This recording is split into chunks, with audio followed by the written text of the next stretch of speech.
Does Baron Geisler have a child with you?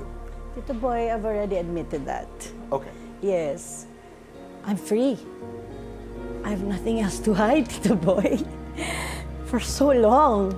Diretsahang inamin ni Nadia Montenegro na si Baron Geisler nga ang tunay na ama ng kanyang bunsong anak na si Sofia. Nakapanayam si Nadia sa programang Fast Talk with Boy Abunda, kung saan kanyang sinagot ang lahat ng tanong patungkol sa kanyang anak at estado ng relasyon nito sa kanyang ama. Ani Nadia ay 17 taon na ang nakalilipas nang mayroong isang taong isiniwalat ang kanyang pagdadalang tao, na para sa kanya ay walang karapatan na gawin iyon, sapagkat noong mga panahong iyon ay inaayos pa niya ang mga bagay-bagay, at ni hindi man lang raw ikinonsidera ang kanyang pinagdadaanan noon at mga maaaring mawala sa kanya dahil sa pagbunyag nito sa publiko. Ngayon raw ay nagsasalita na siya sapagkat muling binabalikan ng mga tao ang kontrobersyang ito. Nang inamin ng aktor sa isang panayam na mayroon siyang unang anak maliban sa anak niya ngayon sa kanyang asawa.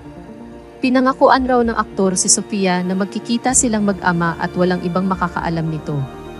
Hindi raw siya nangialam sa usapang ng mag-ama, ngunit hindi nangyari ang pagkikitang ito ni na Sofia at Baron dahil sa mga personal na isyu ng aktor. Saad pa ni Nadia ay bigyan siya ng rason ni Baron upang ipakita niya sa kanya ang kanilang anak nang wala siyang impluwensya ng alak.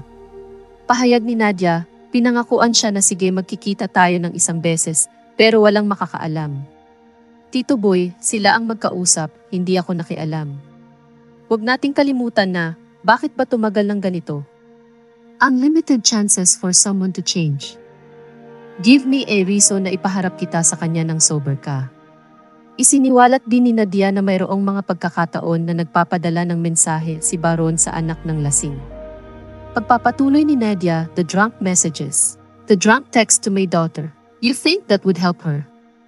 You came out on an interview all of a sudden without asking us. Even if you didn't mention my name, sa tingin mo hindi kami nabulabo.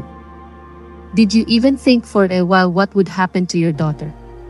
Inamin ni Nadia na lubos na naapektuhan si Sofia matapos ang panayam na ito na umabot sa pambubuli sa kanyang anak sa eskwelahan.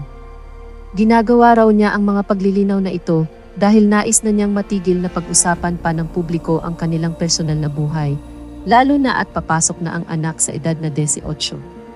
Ayaw rin daw niyang umabot pa sa puntong ang anak niya ang sasagot sa mga katanungan na dapat ay para sa kanya.